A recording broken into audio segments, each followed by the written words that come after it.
abans que ens congelem i abans que se'ns congeli la càmera, Antonio Martín, gràcies per estar amb nosaltres, màxim responsable de l'oficina de turisme de Les Angles.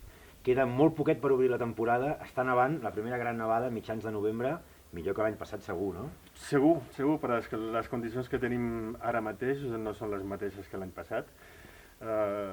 Molt fred, temperatures molt baixes i aquesta primera nevada important que tenim avui. Clar, que estan caient en 2-3 hores 10-15 centímetres a baix. Ara estem al Pla de Mir, aquí hi ha més.